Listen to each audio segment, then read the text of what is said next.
Northern Nigeria is warning Obi, we are giving you the last chance. Make up your mind to be part of the coalition, the ADC, the Northern-led coalition.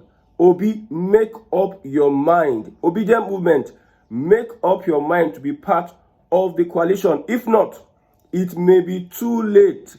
Now, like I said, it only takes a coalition to beat President Bola Ahmed Tinubu. I repeat, it only takes a coalition to beat President Bola Ahmed Tinubu 2027. So we have Atiku, we have David Mark, we have Aregbesola, we have a Peter Obi, we have El-Rufai, and other people, the likes of Pantami, the likes of Brotai, in the coalition, strong men in the coalition. But it seems that Peter Obi is undecided because he doesn't trust Atiku and his primaries. A primary that will be conducted in the Northern-led coalition. I know why I'm calling it Northern-led coalition. Atiku has captured the opposition, like the ADC. You know, the new face of the opposition now is the ADC. So Atiku, in his usual way, has captured the opposition. And they are insisting on come and fight for your stake, your place. Let us do primaries. Let's go to the polls. And let's see who becomes popular. Now, the obedient movement is part of this coalition, one way or the other. But when you look at the top positions in the ADC, you have David Mark, who is the chairman. You have the secretary, which is Aregbesola. Which post belongs to the obedient movement? I tell you, which post? Who determines what? The most powerful is the chairman and the secretary. The reason why the PDP had issues for a very long time is because they could not resolve the issue of their own secretary. That is why most PDP members left the PDP. Because if you don't have influence, if you don't have a secretary in a party who will sign your nomination form, if you want to vie for any post, the secretary will have to sign. If you have dispute with your secretary, your forms to contest for any post will be useless. So which one does the obedient have? Which influence does the obedient have in that political party, that Northern-led, Fulani-led coalition? That is the point Peter Obi and the obedient are making. Now, the obedient are asking Atiku and Co, we want your zoning. Zone it. Every other person is zoning it. Zone it. Let's know where you are zoning it to. Don't play that old trick for us. You understand that one person in Nigeria, in the history of Nigeria, one person that has never lost, like, he usually wins primary. He can go head to head with anybody. Atiku and Tinubu can do primary, and Atiku may beat Tinubu because Atiku is good at primaries. Look at what happened to Nyesom Wike, how they maneuvered and played him. Tambuwal betrayed his best friend Nyesom Wike because of the politics that Atiku played in PDP then. See, if you trust politicians, it is their actions you look at. Don't look at what they say. If politicians come and say, I promise you good road, no, don't look at the good road. Look at his antecedent, what he has done in the past. So what the ADC is preaching is that let us come to the polls. Let's be fair. Let it be a fair game. We cannot be appointing this and that. You must come and fight for your position. A position that is already compromised. From the mindset of the obedient, that position is already compromised. So Peter Obi and the co are saying, zone, let there be zoning. If you are going to have zoning, then we can come in. You see, politics is mad. Nigerian politics is the maddest. Today something happens, tomorrow another thing happens. So Northern Nigeria is telling a Peter Obi, my brother, make up your mind where you are standing. In fact, even the APC, they are confused. Today they see Jonathan in the ADC. Tomorrow they see another person. They see Peter Obi meeting Jonathan. They are confused. What is happening? What is happening? What is happening? Is Jonathan going to be the candidate of the ADC or what have you? You see, we sit down here today. We go see the outcome of all these meetings they are doing in the opposition and the coalition. My take is that Peter Obi had made a big mistake earlier. Yes, he had a lot of opportunities to put his house in order, but now reverse is the case.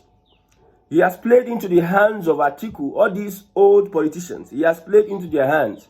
He has no opportunity, or he has no other option than to accept the terms and conditions that the Atiku and Northern-led coalition leaves for him.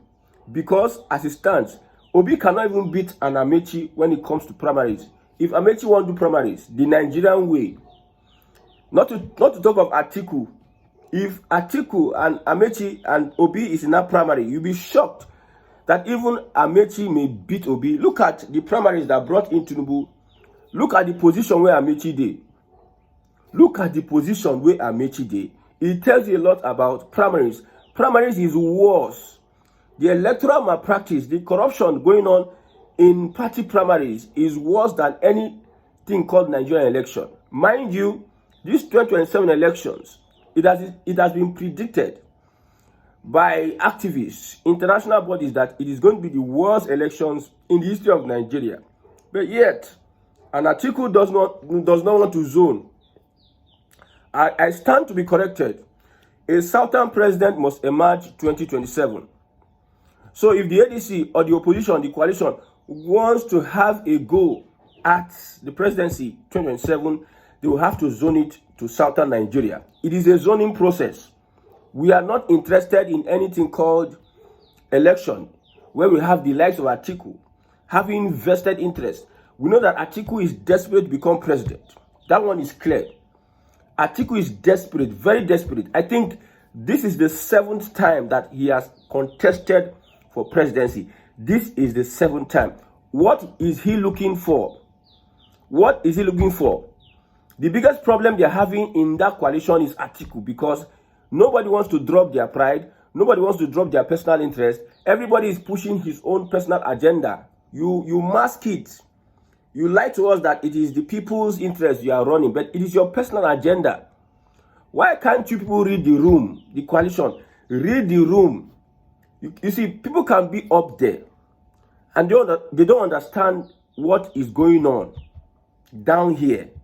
Down here, if Atiku becomes the presidential candidate of the coalition, the opposition, the ADC, he becomes unpopular. Tinubu is going to beat him hands down. I repeat, Tinubu is going to beat him hands down. If it were in 2023, maybe Atiku and Obi emerged and they came together to run against Tinubu, they may beat Tinubu, but as it stands today, as we speak today, man, the things have changed. The political terrain, the political structure, the political environment has changed. It used to be sunny, but now rain dey fall. We are in a rainy season.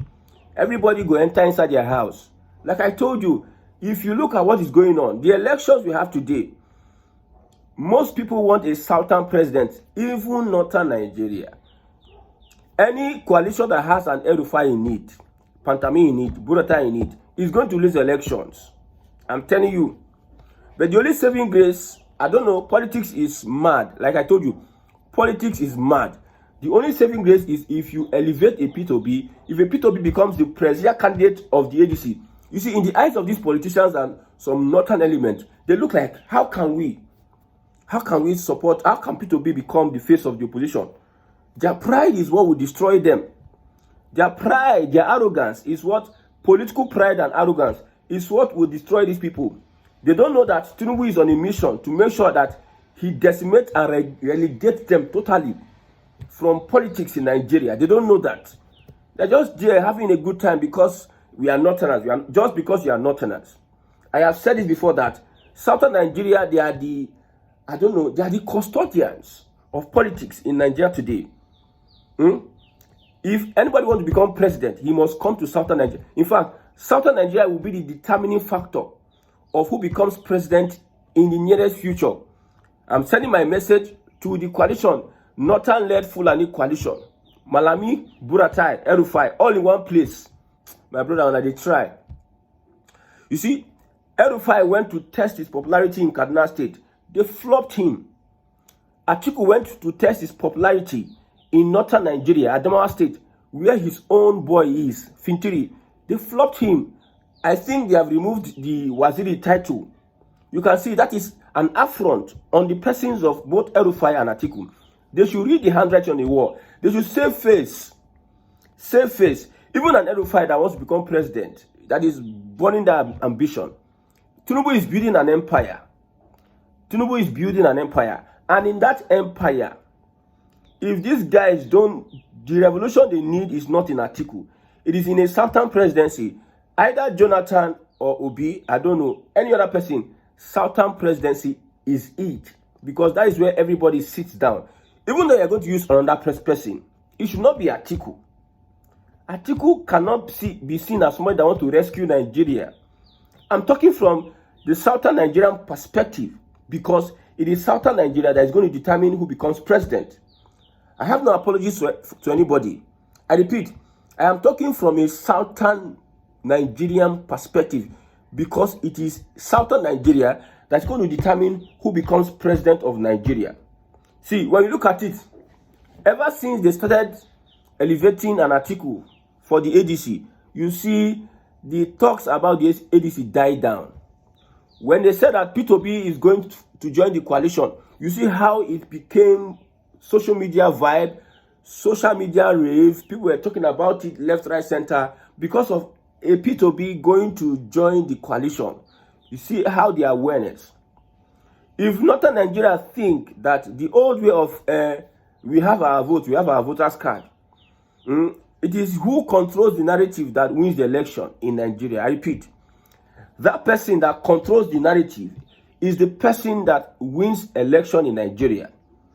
The ADC, they do not have enough people to stir the waters of social media narrative in Nigeria.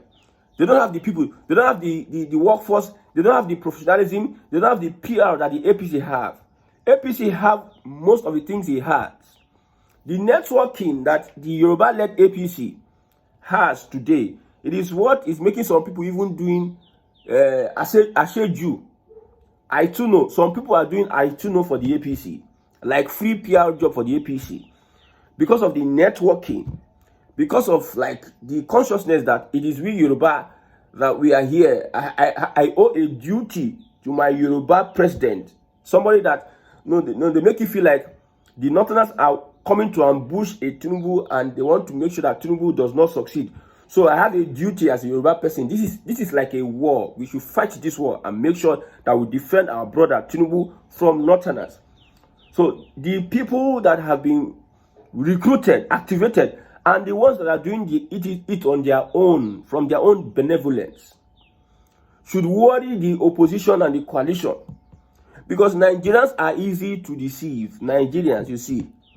You think, say, now you get sense. There are millions of others who don't get sense. The way you get sense. They get sense, but their sense can be manipulated by the whims and caprices of these politicians. The lies, the deceit, the wickedness of these politicians, they can be deceived. I have said it before now. In Nigeria, out of 100% of voters, people that have voters card and are voter eligible, that are eligible to vote, over 80% of them are illiterate, political illiterates. I repeat, over 80% are political illiterates.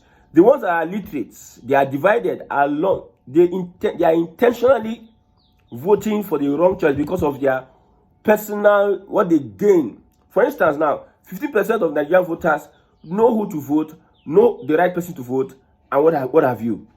But they have pitched their tents. Some pitched their tent with the APC. Some pitched their tents with Obi or Atiku. Now, it is left for them to start doing what they can do to convince the millions of Nigerians to join their camp to vote for the candidate of their choice. The APC is doing a lot of work, grassroots, whatever. Come to Southwest. You see, stakeholders will be activated. I repeat, stakeholders will be activated before the elections. A particular traditional ruler attended a Labour Party rally, a Labour Party event. They demoted him. Is it they demoted him or they pursue and come out? So the Obas, the traditional rulers, are involved in this partisan politics. The NURTW, the Omo Adugbo, the boys on the street, they are also involved in this partisan politics, because prior to the elections, they know that there's hunger in the land. They know that there's no job. They know that people are suffering. Even with the jobs they have, they cannot keep up. They cannot meet up. So they will release funds to local governments, to stakeholders, so that they can mobilize this Omo Adugbo to cause and disrupt a lot of things. During the last election, by elections, I had to walk around. I was in Lagos. I had to walk around to look at the conduct of the elections. As I was going, every street that we had this polling unit, you see some boys standing on those streets. They will stand and be looking at you. Everywhere clear, everywhere is settled. Any suspicious, whatever it is, somebody can just, the APC people can just raise an alarm. Our Igbo people are obedient, low and be like trying to victimize you.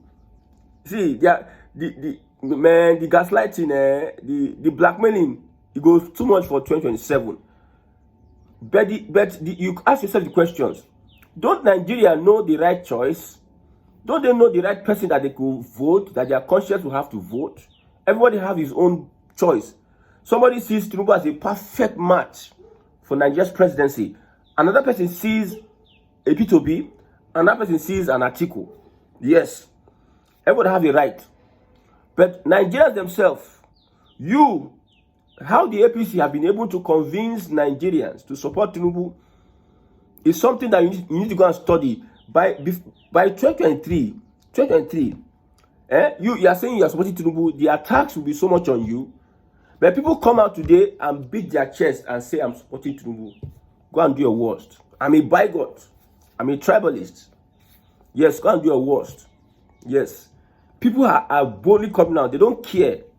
But although all those things will have consequences in the future, one thing I like about today's world is that, unlike those years, if you had the media we had today, those years, most misinformation wouldn't. See, most of the people you call your leaders, they will not have any face to come out and tell you that they fought for democracy. Most of them were criminals, drug peddlers. Most of them were fraud, tax fraud, so all manner of fraud. Most of them push drugs. But today they come and magnify and glorify themselves as your leaders, because they have been able to climb the ladder of corruption even to the highest position of authority in Nigeria. So if they were social media then, most of those lies they are telling us that this person is a hero, man, it wouldn't be possible for them to. But now, if you're a bigot, we know you're a bigot. If you are this, you are supporting Tinubu, we know you are supporting Tinubu. You cannot today say, I did not support Tinubu. No, I did not support P2B. I did not black. No, you can't say that. Things are changing. So the opposition, as it is, P2B, if P2B is not in your camp, your loss is like unimaginable, I tell you. Your loss is unimaginable if P2B is not in your camp. Am I fighting for P2B to become president? Or somebody will say, this young man, you are fighting for Igbo presidency. I don't care. I don't give a heck about Igbo presidency. I don't give a heck about any presidency. Because whatever you do to make sure Nigeria keeps going, you see, it destroys you the more. I'm not interested whether Igbo president, whether Yoruba president. I'm interested about restructuring. If P2B becomes president for the next 4 years, what is he going to do actually? The corruption that's eating deep into the Nigerian system. You know what it is to have a chronic corruption in Nigeria? Have you had a chronic sickness before? You take drugs, the sickness go to fight the drugs. You take the first batch of drugs, you go to fight and you never go. You take another one, you go to fight and never go. Do you know what it is for you to say chronic? Do you know the people in Nigeria and the people that have different mindset in Nigeria? Do you know where they are? So we cannot come and say Igbo president. What does he do? Even as at now, P2B has promised that I will do 4 years. But I don't trust politicians. I don't trust what they say. But that 4 years, what do you think you achieve through that 4 years? What do you think? What do you think? Just look at everybody is defending their own ethnicity. They have their own. We are different. We are different from you. You are different from us. See, controversies on social media.